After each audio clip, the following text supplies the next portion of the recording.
Les commentaires de Marcel Nicolo sont lus par Paul-Alain Léonard.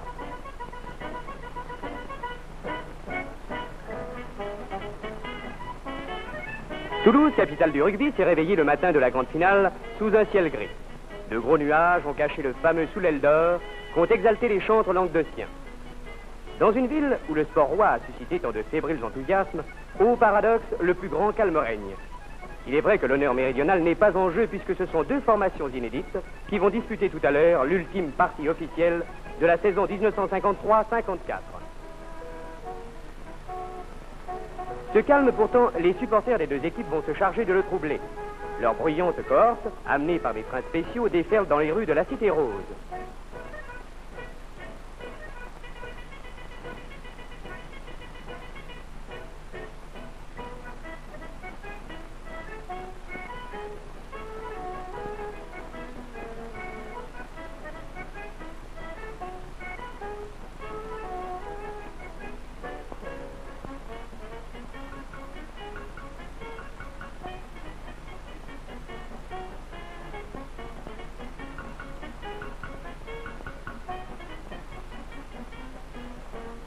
Les Grenoblois ne sont pas les moins expansifs. Coiffés de larges sombreros aux couleurs bleues et rouges, ils se groupent derrière leur porte-pagnon pour rejoindre leur point de ralliement, en l'occurrence l'hôtel Regina où se tient le grand état-major des supporters du Football Club de Grenoble.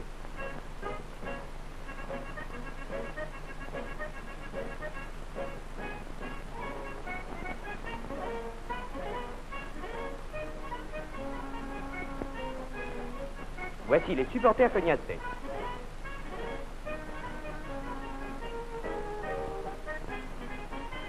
Dans la matinée, les rues de la capitale des Violettes sont parcourues par nos compatriotes qui admirent les monuments de la belle cité.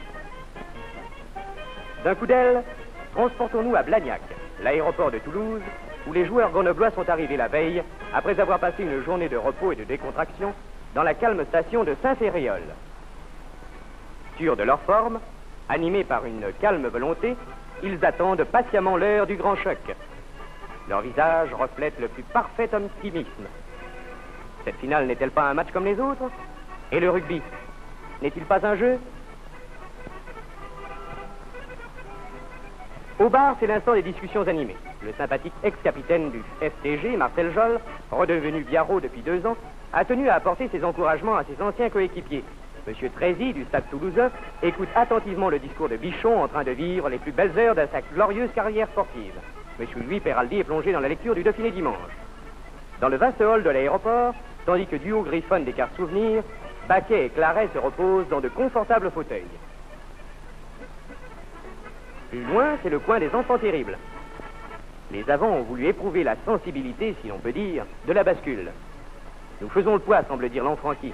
Les avants cognassais n'ont qu'à bien se tenir. L'œil indiscret de la caméra a voulu découvrir le stadium municipal avant que la foule ne l'envahisse. L'imposante arène, dont la forme rappelle une immense cuvette, est silencieuse. Tout à l'heure, elle va retentir des acclamations d'une foule vibrante. La pelouse, impeccablement entretenue, est prête à recevoir les acteurs de ce grand événement sportif.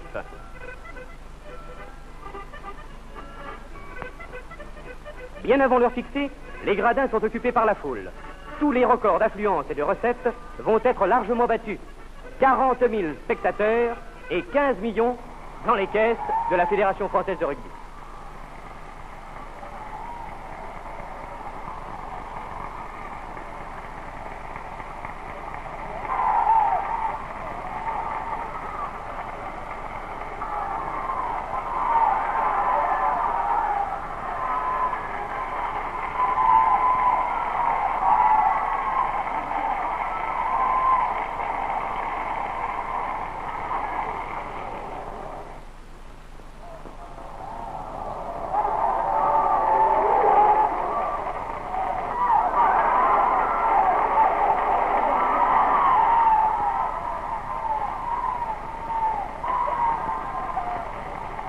Et voici que les équipes font leur entrée sur le terrain. Les Grenoblois, en tête desquels on reconnaît Bionda, Beltante et Rennes, ont revêtu d'impeccables maillots neufs aux larges bandes bleues et rouges.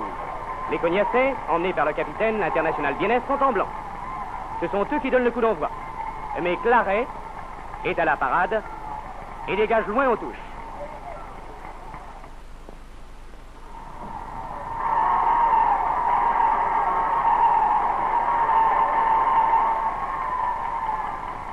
dès les premières minutes. La lutte fait rage entre les deux packs d'avant, également puissants. Les Grenoblois ripostent vigoureusement au rush forcené de leurs adversaires, emmenés par Lagrange et Biennet, et tentent d'alerter leurs attaquants, dont ils espèrent qu'ils parviendront à dérouter la défense des Cognassais. Une tentative de but de Ménard fait passer le frisson dans les rangs des supporters grenoblois.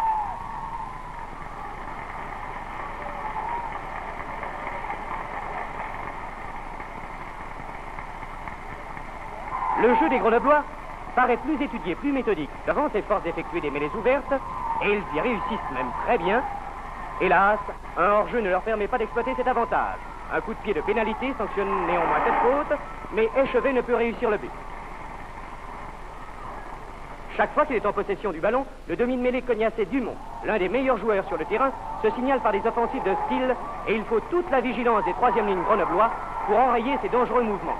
L'enfant qui, d'ailleurs, tente de contre-attaquer, mais il est l'objet d'une surveillance attentive. Les Grenoblois ont peu après pris le dessus sur leurs adversaires. Un essai marqué par Rhin leur est même refusé.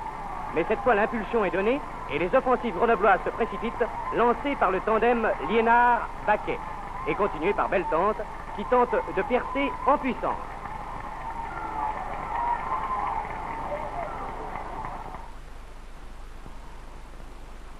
Les Cognassais, eux, ont adapté une tactique plus prudente, leur demi d'ouverture sur eau ayant, semble-t-il, reçu la consigne de gagner du terrain par des dégagements en touche. Cette tactique leur vaudra de perdre l'estime du public, dont les faveurs dès lors iront aux 15 Grenoblois, dont on admire le panache. Cependant, après que Smogor soit parvenu à sauver le camp grenoblois d'une situation difficile, le centre cognassais Ménard réussit un but de pénalité, donnant l'avantage à son équipe.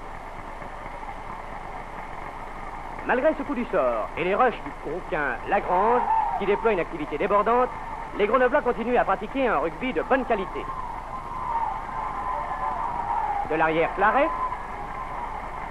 vient prêter main forte à sa ligne de trois quarts, mais Pliassov ne peut déborder le rapide Barboteau.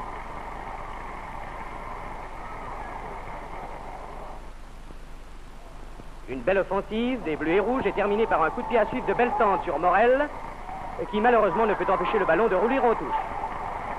Nouvelle attaque des lignes arrière grenobloises. Baquet, qui a reçu une passe de Pliassov, fonce dans un espace vide et donne à l'Enfranqui la possibilité de marquer. Cet essai, hélas, est refusé, un non-avant ayant été commis antérieurement.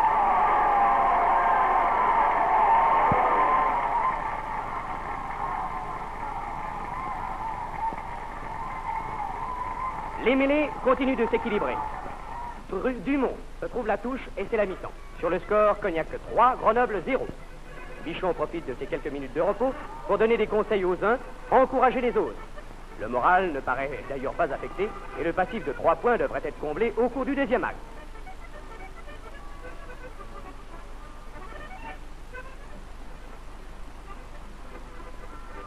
Effectivement, celui-ci débute par une tentative de percée de Beltente.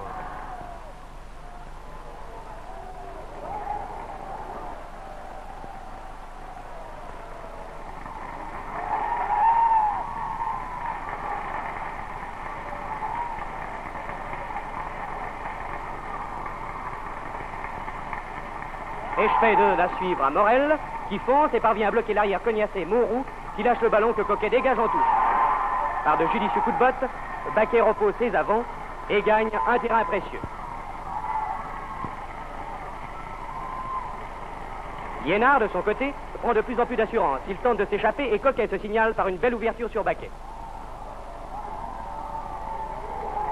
Les Grenoblois se font de plus en plus pressants. Aussitôt après une tentative de but d'Échevet, le pilier Martin s'échappe avec autorité d'une touche. De Coquet, le ballon va à l'Enfranqui qui, dans un puissant déboulé, plonge au milieu des buts.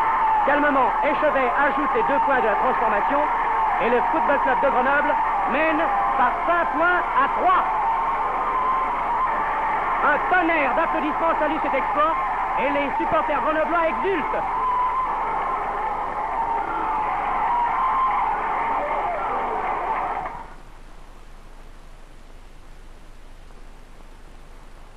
Les Bleus et Rouges sentent à présent la victoire à leur portée et ils se lancent de plus belle à l'attaque. Liénard, durement sonné, reste étendu sur le terrain. Fort heureusement, il revient en jeu et alerte à nouveau ses lignes arrières.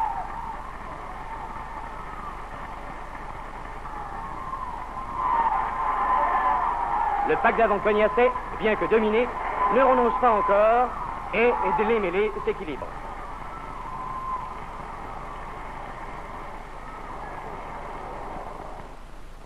Les Grenoblois, cependant, activent l'allure et Martin se signale par une échappée digne d'un trois quarts centre. Morel, qui jusqu'alors n'avait été que très peu sollicité, se met en vedette par deux splendides déboulés. Il parvient à tromper son adversaire direct Béotegui, mais ne peut échapper au plaquage de Ménard et de Barboteau.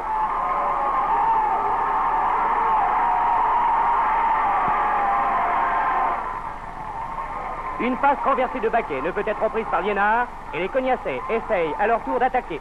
Mais leur demi d'ouverture sur eau pousse trop loin son action et cette offensive, dernier sursaut d'une équipe sur qui souffle le vent de la défaite, échouera.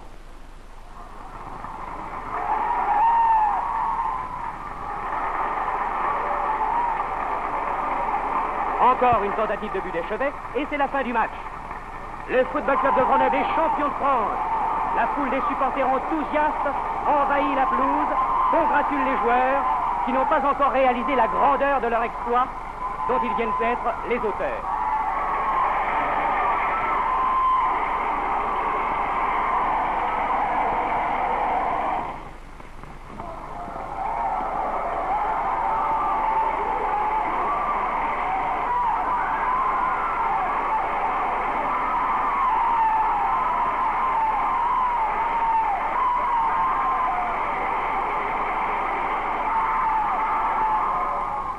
Entre deux haies de spectateurs, ils rejoignent les vestiaires où tout à l'heure leur joie va éclater. En cette mémorable journée du 23 mai 1954, ils ont reçu la suprême consécration de 8 longs mois d'efforts, 8 mois durant lesquels ils ont fait preuve d'une volonté magnifique, surmontant les effets déprimants d'un pénible début de saison. Ce magnifique succès récompense également les dirigeants et les fidèles supporters du Football Club de Grenoble, ceux qui ont toujours gardé leur confiance dans leur équipe, dont ils savourent aujourd'hui le sensationnel triomphe.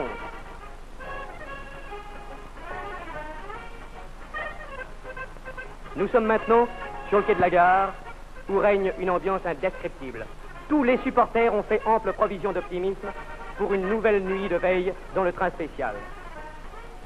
Des affiches imprimées en hâte chantent la gloire du Football Club de Grenoble, dont voici les équipiers et remplaçants. Beltange, Bionda, Martin, Duo, Zoffoli, Parolet, Smogor, Coquet, Lanfranchi, Liénard, Baquet, Morel, Echevet, Pliassov, Pierre Claret, Lauguier, Cocan, Michelini, Prumi. Ils ont inscrit une nouvelle page de gloire sur le livre d'or du grand club dauphinois. Et leur nom figure maintenant au bas du fameux bouclier de Brennus, à la suite des plus grandes équipes du rugby français.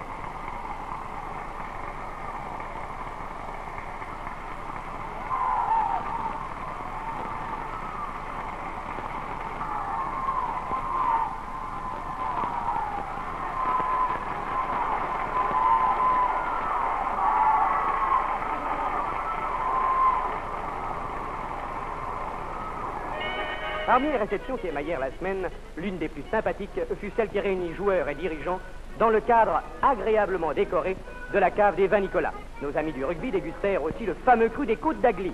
Monsieur Gros, président du Football Club de Grenoble, déclara « Nous avons le bouclier de Brennus, nous ferons tout pour le garder l'an prochain. Vive les champions de France !»